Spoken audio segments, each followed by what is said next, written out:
Raven, it's Miss G. I can't remember if you were in my Comp 1 or my literature class from Wednesday. So I'm going to go ahead and show you how to do this on the discussion board. And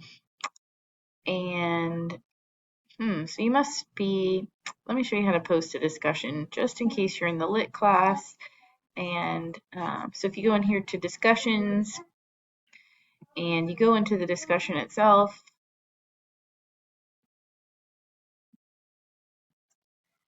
you can start a thread and then you can type up, week 1 discussion, and you can type, your post in there, and then you can post it. I'm not going to post it because obviously that's a fake discussion post, but then you can go in and click on a classmate's post. I can't show you now. Actually, I guess I could switch from viewing as a student. But once you go into the discussion, you can see classmates that have posted once you've posted, and then you can click on what they've said and you can hit reply right here.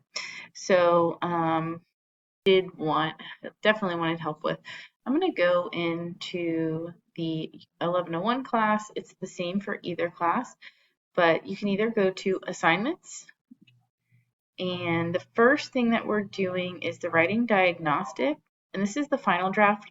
We're doing the first draft. So let me change it to view as a student again. So view as a student. So this is how you'll see it on your end.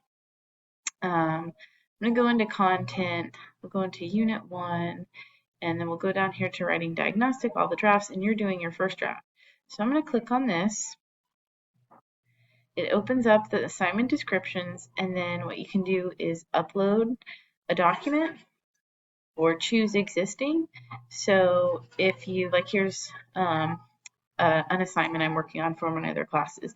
I would save this document to my computer, and then I would go in and I would upload that document from my computer. See this, there it is, crap test worksheet. That was what I was just working on.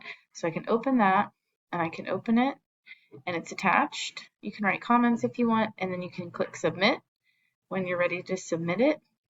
But obviously I am not going to submit that.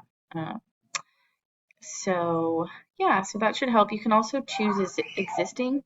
You have access to your OneDrive cloud. So if you have assignments in there, so I'll go into my ENC, and then I can upload and add a paper that I've had on my iCloud or my Microsoft OneDrive cloud, and then I could submit that. But like I said, so hopefully this is helpful. Shoot me an email if this is, and I will get back to you. So have a great night, and hopefully this helps.